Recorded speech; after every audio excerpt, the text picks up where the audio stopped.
एक क्वेश्चन लिखो तो सारी लास्ट के क्लास में तुमको सिर्फ ये सोचना है कि हम कैसे समझा पा रहे हैं, वो देखो समझ में आए ना, इस बारे में मत सोचना, क्योंकि तुम इस चैप्टर के पहले का चीज नहीं जानते। इस टॉपिक के बाद जो नेक्स्ट टॉपिक शुरू होगा, आज शायद ना हो पाए, आज तो कुछ क्वेश्चन ही करेंगे, उसके बाद अगले क्लास में तुमको फिर समझ में आना शुरू हो जाएगा। अब तुमको जो भी इस बीच में जज करना है, तुम यूट्यूब से देख के जज करना है, हाँ जो समझा रहे समझ में आ रहा है नहीं आ रहा है, ठीक है, क्योंकि ये लंबा प्रोसेस है। पहले तो तुम्हारे साथ ट्यूनिंग बैठेगा, फिर समझ में आना शुरू होगा, एकाएक तुरंत कुछ नहीं होगा, ठीक है। देखिए question, find force on a point charge, ऐसा फिर टाइम को मांगेगा, पहले ही find force on point charge plus 2 microcoulomb, find force on a point charge plus 2 microcoulomb, place that देखो कोऑर्डिनेट दे रहे हैं 1, 1, 2, place that 1, 1, 2 due to a point charge plus 4 microcoulomb, due to a point charge plus 4 microcoulomb, place that 2, 1, 1,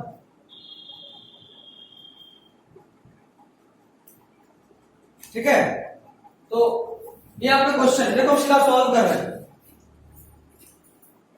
देखो question बोल रहा है कि कोई एक चार्ज है प्लस 2 माइक्रोकूलम जो कि इस कोऑर्डिनेट पे रखा हुआ है, और कोई दूसरा चार्ज है प्लस 4 माइक्रोकूलम जो इस कोऑर्डिनेट पे रखा हुआ है, और आपसे पूछ रहे हैं कि प्लस 2 वाले चार्ज पे इस चार्ज की वजह से कितना फोर्स लग रहा है, प्लस 2 वाले चार्ज पे प्लस 4 माइक्रोकूलम वाले चार्ज की वजह से कितना फोर्स लग रहा है। और थोड़ा फील करते हैं y, x and z। कोई चार्ज है प्लस 2 माइक्रोकूलम, और ये कहां है, इसका x एक्सिस कितना है, इसका y एक्सिस कितना है, और इसका z एक्सिस कितना है। मतलब अगर इसको लिखे तो 1, 1, 2 लिखे, ठीक।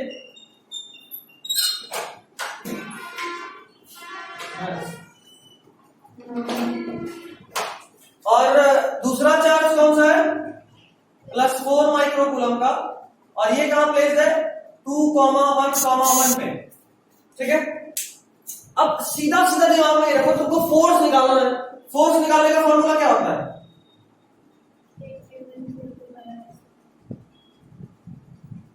ये क्या वैल्यू पता, वेरी गुड, Q1 Q2 दिया हुआ और आपको R चाहिए। मतलब जैसे ही आपको इन दोनों चार्ज के बीच का डिस्टेंस पता चल जाएगा, आप आंसर आराम से निकाल सकते हो। डिस्टेंस है क्या, ये है डिस्टेंस, यही है ना, डिस्टेंस तो यही है, एक चार्ज और एक चार्ज के बीच का। जरा बताओ इस डिस्टेंस R1 तुम्हारे पास है 1, 1, 1, या और अच्छे से लिखे वैसे 1 i cap, 1 j cap, 2 k cap. इसको ऐसा लिख सकते हैं i cap plus j cap plus 2 k cap, 1 नहीं लिखते, है ना। R2 कितना है, 2 i cap plus j cap plus k cap, 1 नहीं लिखते, बताए डिफरेंस इन दोनों के बीच का डिस्टेंस, इसका पोजीशन माइनस इसका पोजीशन करेंगे मिल जाएगा। चलो R2 माइनस R1 करो, क्या आएगा, देखो 2i minus i cap, j यहां भी j 0, k नहीं आएगा। मतलब इन दोनों के बीच का दूरी कितना, i माइनस k, यही है। अब फोर्स निकालो फॉर्मूला, क्या देखो दोनों तरफ का फोर्स बराबर करना है, इन दोनों के Q1 Q3 बाई R कितना, x लेंगे, x माने हैं, x ही हमको निकालना है एक्चुअली। दूसरी तरफ K Q3 Q2 बाई ये डिस्टेंस कितना, R माइनस x का होल स्क्वायर होगा, K गया, Q3 गया। इन्हीं से एक बात साफ साफ दिख रहा है, Q3 ही वो चार्ज था ना जिसको बीच में लाना था। देख रहे हो ये डिस्टेंस में हमको x निकालना, लेकिन Q3 कहीं नहीं, मतलब डिस्टेंस चार्ज के नेचर पर डिपेंड नहीं कर रहा, वो प्लस है कि माइनस है, वो कुछ भी हो सकता है, देखे, ठीक। आगे तो अब एक काम करते हैं, इसको सॉल्व करने का स्पेशल तरीका है, अगर किसी भी और तरीके से सॉल्व करोगे तो फंस जाओगे। इसलिए इसको बोला थोड़ा ध्यान से देखना, इसलिए करके भी दिखा रहे हैं। इसको इधर लेके जाओ, x by R minus X का होल कर दो, कर सकते हैं, इज इक्वल टू, इधर क्या बचा है, सॉरी ये तो इधर आएगा ना, इधर क्या है Q1 और इधर से आएगा क्या Q2। x by R minus X को लिख सकते हैं root Q1 by root Q2। अभी यहां से सॉल्व करके आंसर ला सकते हैं, root Q2x is equal to root Q1 R minus root Q1x। बोल सकते हैं, बोल सकते हैं। चलो x निकालना है, इसको इधर लाओ, यहाँ के बाद यहाँ सॉल्व कर, तो इसको इधर लाओगे तो ऐड होगा, माइनस से इधर आएगा तो प्लस होगा। चलो प्लस होगा और x कॉमन निकाल लिए, रूट Q1 प्लस Q2 आएगा कॉमन। देख लो थोड़ा एक स्टेप फास्ट हो गए, ये इधर आया तो बना root Q1x plus root Q2x, और x कॉमन निकाले तो रूट Q1 यहां से और रूट Q2 यहां से। कोई दिक्कत है तो बोल दो, है ना सही, ठीक। और ये बचा root Q1R।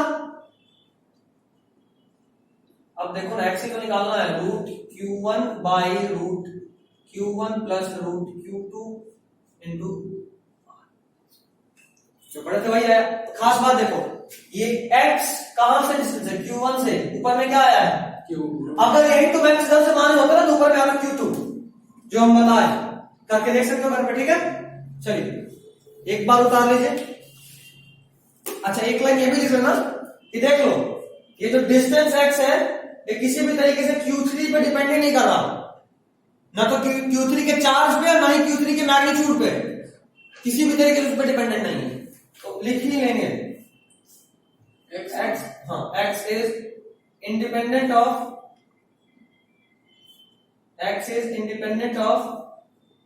Charge and magnitude of Q3।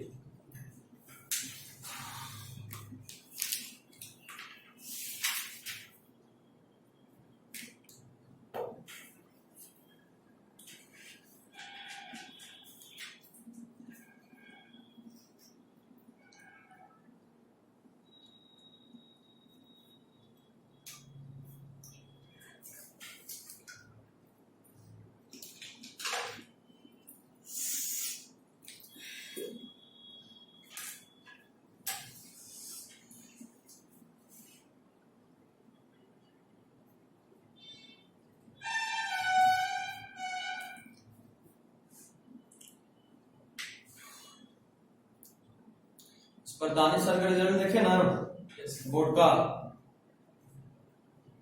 ऐसा ही रिजल्ट अगली बार तुम लोगों को भी सोचना है, तीनों बिहार बोर्ड वाले ही हो। उसी का कहानी बता रहे थे, थोड़ा प्रचार तो करेंगे, प्रचार नहीं कर रहे थे, वो कोई और छाप दिया था, कोई और उससे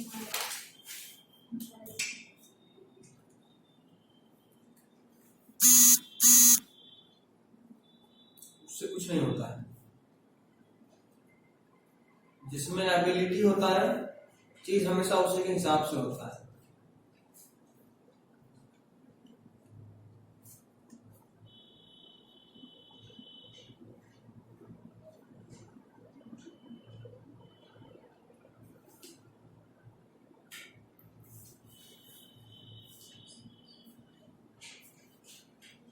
हमेशा फल जो मिलता है ना मेहनत से ही मिलता है, किस्मत से कभी नहीं।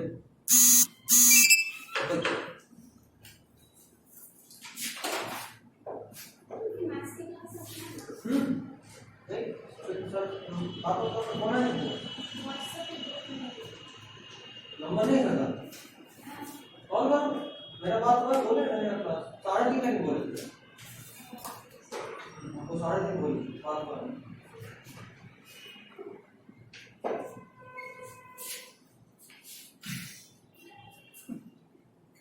तो 2 अक्षर का शब्द होता है लक, 3 अक्षर का होता है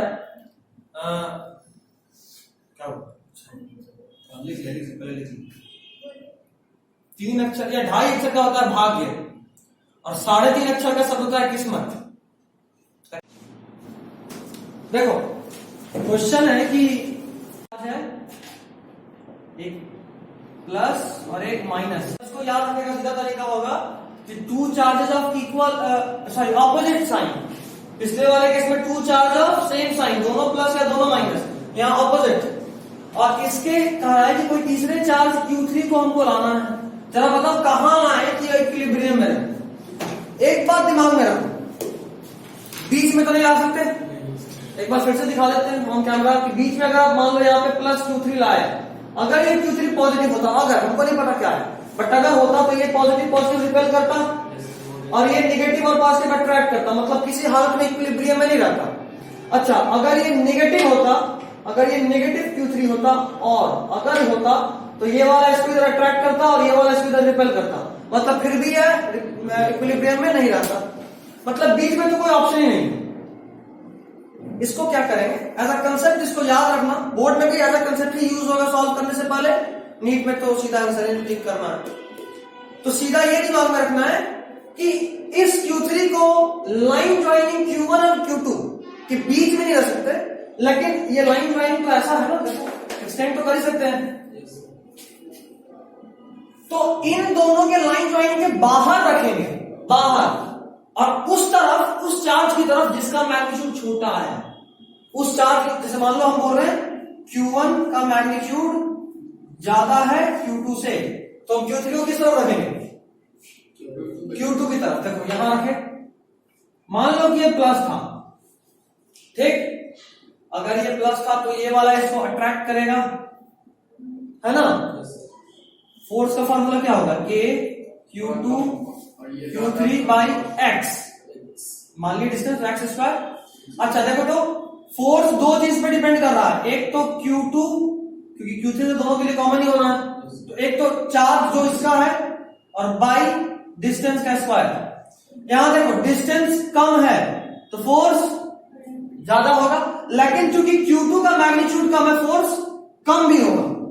ओवरऑल जो इफेक्ट आएगा, एक की वजह से बढ़ेगा और एक की वजह से घटेगा, ओवरऑल जो इफेक्ट आएगा वो इसके बराबर होना चाहिए। देखो यहां पे फोर्स का मैग्नीट्यूड क्या होगा? रिपल्सन इस तरफ लगेगा, again K Q1 Q3 by ये डिस्टेंस R है, बीच का डिस्टेंस R, हर बार R ही लेते हैं, यहां भी R ही लिए, तो x प्लस R का होल स्क्वायर, ये x और ये R, यहां से डिस्टेंस क्या बनेगी? ये x और ये R है, x प्लस R।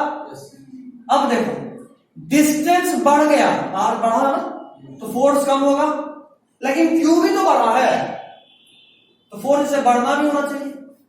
मतलब यहां चांस बन रहा है कि दोनों इस रेशियो में बढ़े घटे कि दोनों का फोर्स बराबर हो जाए, चांस तो बन रहा है ना।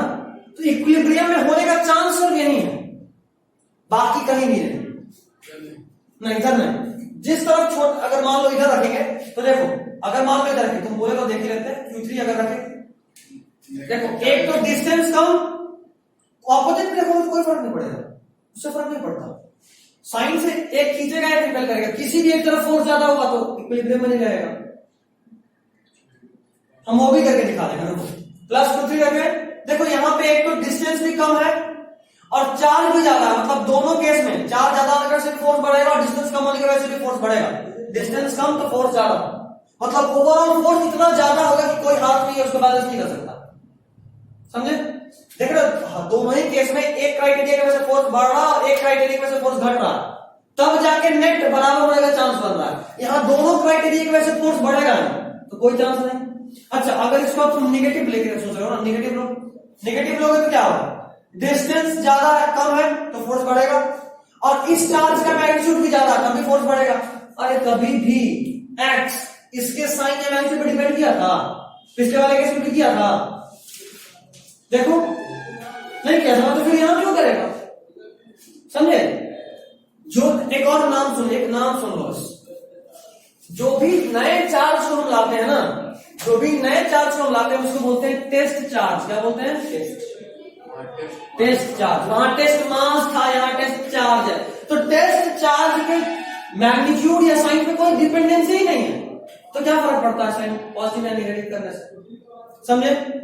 आंसर क्या होगा अभी हम लिखवा दे रहे हैं, एक बार प्रोसेस बता रहे हैं, सॉल्व तुमको करना है। इस केस में जीरो होगा नेट फोर्स और तभी इक्विलिब्रियम आएगा। ये केस तो पॉसिबल ही नहीं है, क्योंकि अगर हम कह रहे हैं कि Q1 अधिक है Q2 से, तो पहला लाइन तुम कॉपी में लिखो, Q3 must be placed. Q3 must be placed. Q3 must be placed outside the line joining. Q3 must be placed outside the line joining. Outside the line joining. Outside the line joining. Towards the charge of lesser magnitude. Q3 must be placed. Q3 must be placed outside the line joining towards the charge of lesser magnitude. Q1 या Q2 में से जिसका magnitude कम होगा, sign से फर्क नहीं पड़ता, जिसका मैग्नीट्यूड कम होगा उस तरफ ही Q3 जाएगा। ठीक, अब सॉल्व करने का प्रोसेस तो बहुत सिंपल है यार, ये हम करके तो नहीं दिखा रहे, बस बता रहे हैं। Q3 की तरफ Q2 की तरफ क्यों रखे हम बता दिए, क्योंकि हम ऐसा माने हैं कि इस क्वेश्चन में Q2 का मैग्नीट्यूड कम है। अब सॉल्व कर देते हैं, सॉल्व मतलब बता देते हैं कैसे करना है। दोनों का फोर्स बराबर करना, मतलब force on charge 3 due to charge 1 is equal to force on charge 3 due to charge 2। ये दोनों बराबर होगा तभी इक्विलिब्रियम का ऑप्शन आएगा। चलो ये डिस्टेंस हम x माने हैं तो F31 लें, 3 और 1 के Q1 अच्छा प्लस ही है ना, plus Q3 by R plus x का whole square, R plus x का whole square is equal to K minus Q2 plus Q3 by x square. देखो चार्ज भूल जाना, चार्ज करें, साइन भूल जाना, क्योंकि फोर्स का बात कर रहे हैं। हम बताए थे फिजिक्स में जब कभी भी वेक्टर क्वांटिटी को डील करेंगे तो साइन नहीं यूज करेंगे, और जब कभी भी स्केलर क्वांटिटी को डील करेंगे तो साइन यूज जरूर करेंगे, क्योंकि वेक्टर में साइन सिर्फ डायरेक्शन बताता है बट स्केलर में डायरेक्शन नहीं बताता। तो वहां पे स्केलर सॉल्व कर रहे हैं तो जरूर साइन यूज करेंगे, क्योंकि अभी हम फोर्स को डील कर रहे हैं और फोर्स वेक्टर है, इसलिए हम इस माइनस को यहां स्किप कर देंगे। समझ गए क्या? रखते तो थोड़ा सा टेंशन होता, डायरेक्शन के साथ होता, फिर समझना पड़ता कि ये माइनस डायरेक्शन बता रहा है। समझे बात? ऐसे अलग अलग सोच लेंगे, अलग अलग सोच लेंगे। अब इससे सिर्फ फोर्स डिस्टेंस निकाल, ऐसे हमको एक्स चाहिए। समझ गए आपके बात? इसको सॉल्व करेंगे तो हमको एक्स मिल जाएगा। सेम उसी तरीके से एक्स इधर लेके जाएंगे, X plus R by plus x का होल स्क्वायर कर देंगे, ये इधर आएगा, जिससे वहां सॉल्व करते सॉल्व करेंगे। वैसे अब आंसर लिखो, किसकी तरफ से एक्स सॉल्व कर रहे हैं? Q2 की तरफ, तो ऊपर में होगा Q2 बाई, नीचे में टोटल नहीं, जो बड़ा वाला चार्ज है उसमें से छोटे वाले को माइनस करते हैं।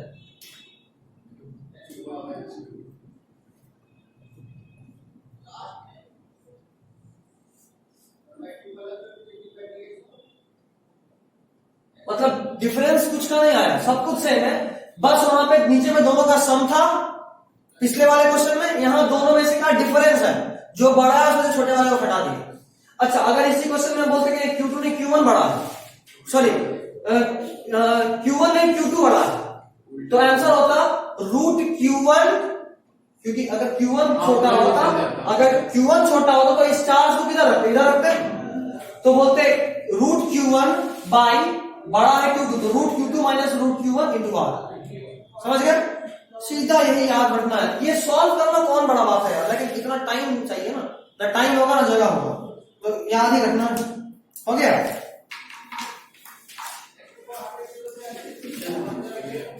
क्या कंडीशन क्या? सीधा अभी तो बताए थे, अभी तो लिखे थे नीचे इस फॉर्मूला के लिए। हाँ, अरे इसको सॉल्व किए और ये बोले कि Q1 बड़ा होगा तभी Q2, मतलब क्वेश्चन नहीं है, पिछले वाले में कंडीशन नहीं था।